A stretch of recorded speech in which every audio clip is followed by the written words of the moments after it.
What's going on, you guys? Welcome back to another video. Before we get into this video, I just want to take a quick second and apologize for the audio in the last video. Wow, was that trash? That audio was so shit. I do apologize for that. I bought another mic and it didn't end up working. I've had the worst luck with microphones. So I went to Best Buy, I got a decent mic, Blue Yeti, so hopefully that sounds better. Anyways, now that that is over, topic of today's video is the 3 mistakes that you must avoid at all cost when you start your own VAS-based business, bookkeeping business, virtual accounting service business. Now, I've said it once, I'll say it again. If you don't know what a VAS-based business is, go through my channel. I made a separate video dedicated specifically going over exactly what a VAS-based business is. Now, in this video, like I said, we're going to be going over the 3 things that you must avoid no matter what when you're starting your own VAS-based business.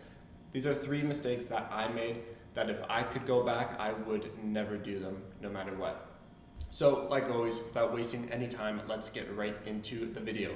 Starting with number 1 is you're getting too picky with picking a niche. Wow, too picky picking a niche. A little bit of a tongue twister. Anyways, too picky with picking a niche. What do I mean by that? Where I'm sure you've heard the saying or the sentence, riches are in the niches. And you have to pick a niche if you want to scale, if you want to grow, if you want to make a lot of money. There's some truth to that, but when you're just starting out, you should have the mentality of taking on as much work as you can, getting on-field experience, industry experience, working with clients one-on-one. That way, you will actually know what you like and what you don't like.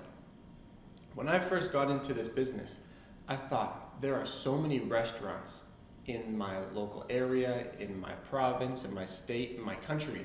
There are so many restaurants that I could help service and I could bill them so much until I got a restaurant client. And it was the worst. Doing their inventory stock, making sure everything was reconciled by the week, because if you're a restaurant and you go by the month, you need a lot more time to order food, order supplies, pay your staff, take care of the tips, because with tips, not all the tips count as total income because only a certain percentage of it gets taxed. There's just so many rules and so many regulations that you have to follow with restaurants. Now, if I had ran a restaurant for say 10 or 15 years and then I wanted to start my own VAS-based business, then sure, that's the only exception. But where I went wrong is I said I only want to work with those kind of clients, and it wasn't until I got different kind of clients, like consultants. Those are my favorite kind of clients to work with. I love working with consultants, any kind of consultants, and the reason why is because most of their business is done online. So there's not a lot of staff. They usually have 3 or 4 or 5 staff, which is very easy to maintain. It's very easy to manage. They've got very basic books, and they make a lot of money, so you can charge a lot. Those are my favorite clients, okay? There are other kind of clients that I like construction, home service-based businesses, but for the most part, consultants are personally my number 1. For you, you might hate them. You might hate working with them. You might hate talking to them. And maybe you want to go for a market that you enjoy, that you have experience in. The point that I'm trying to make is when you're first starting out, don't get too picky where you will only work with X kind of business or X kind of customer. Have a general idea, okay? If you hear the sirens, there's a huge accident just outside of my apartment, so apologies in advance. Hopefully the mic can push the sirens out. Anyways, actually that's quite loud. I'm gonna give it a second for it to go by.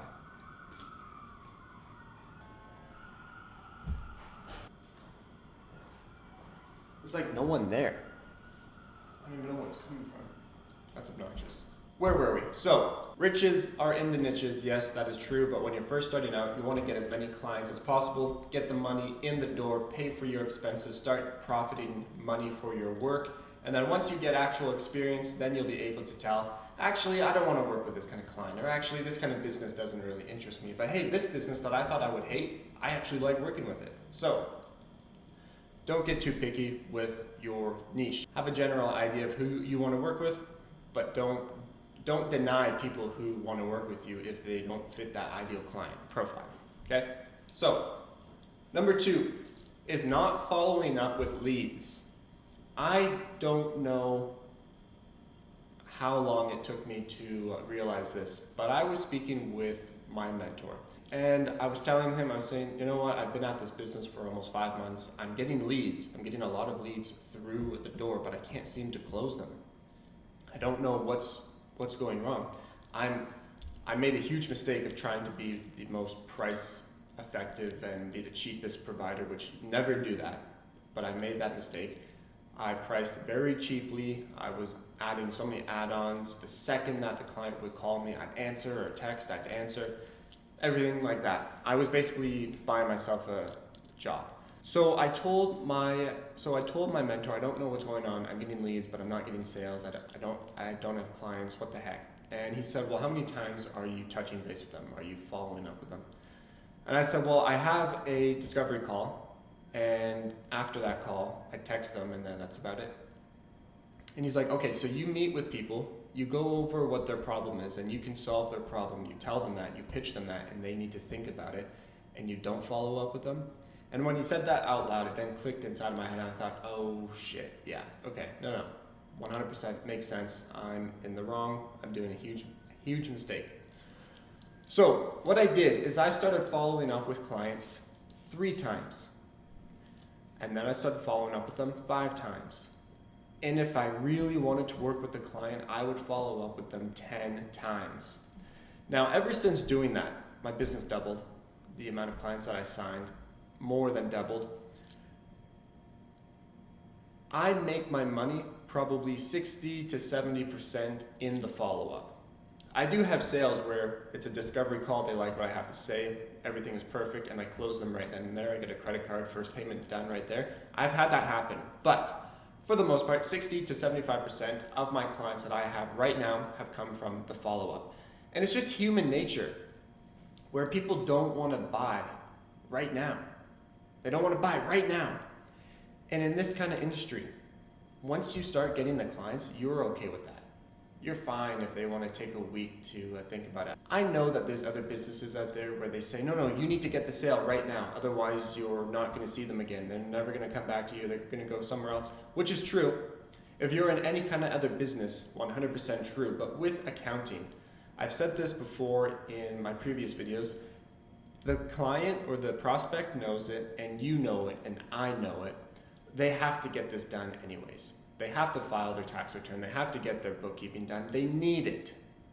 No one's questioning whether they should or shouldn't or when or how or whatever. The only question that they have to ask is, who am I going to hire? Because I'm hiring someone. I need someone to do this. That is for sure. So who's doing it? And if you can fit with that prospect and you can speak to them and you can communicate your skills and how you can be a benefit to them, closing them is very easy. Most of my closes are a 2-touch close. Most of the time the person needs to speak with their business partner, listen to other prospects and talk to other firms. But if you position yourself properly and correctly and you say the right things, then that prospect will always come back to you. So lesson number 2, or mistake number 2, is not following up. Okay, you have to be following up with your leads. I suggest 3 to 5 times. Don't be obnoxious. Don't be like every single day, hey. Give it a bit of time and send different things. Maybe send them a video on what they were struggling on. Maybe send them a voice note or send them a selfie style video. If you have an iPhone, okay, or even any kind of phone, you can go into your messages. I'm not going to show my messages, but let's say I've got a text thing open. You can open it up and say, hey Jim, Navan here. I know you said that you wanted to take a week just to think about things, but I'll tell you what, I've got a special promo going on with this one sales tax feature that you wanted, whatever you guys talked about on the sales call. Just wanted to let you know that this is coming on sale so I can apply that to your package. If you want to get going on that, let me know. More than happy. If you have questions, just let me know. All right, take care, John. Something like that, okay? How many other people do you think are sending John a video or even just a voice note? Probably no one. So that's how you stand out, and that's how you get John to actually sign with you. Dropping sales game right now. Anyways, avoid mistake number 2, not following up, okay? Make sure you're following up 3 to 5 times. Mistake number 3 that I made was not charging clients.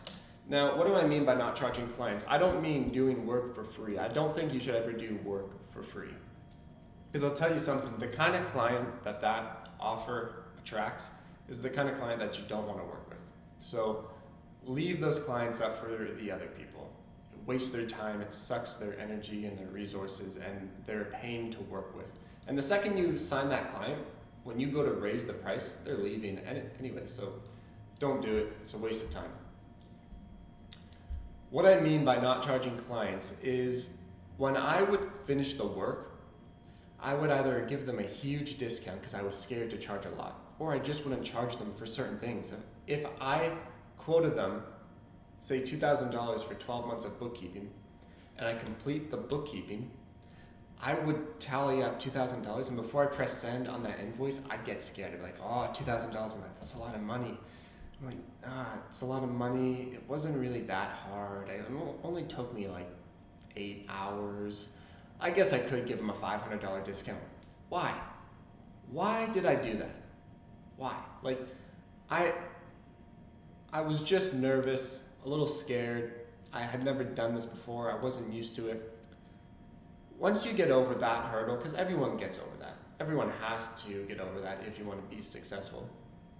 Once you get over that hurdle, you will then understand you're dealing with a fellow business owner who bills his clients. And I can guarantee you, your client is not cheaping out on the clients that he bills, or she, okay? So why should you? You shouldn't. So whatever you quote, bill that.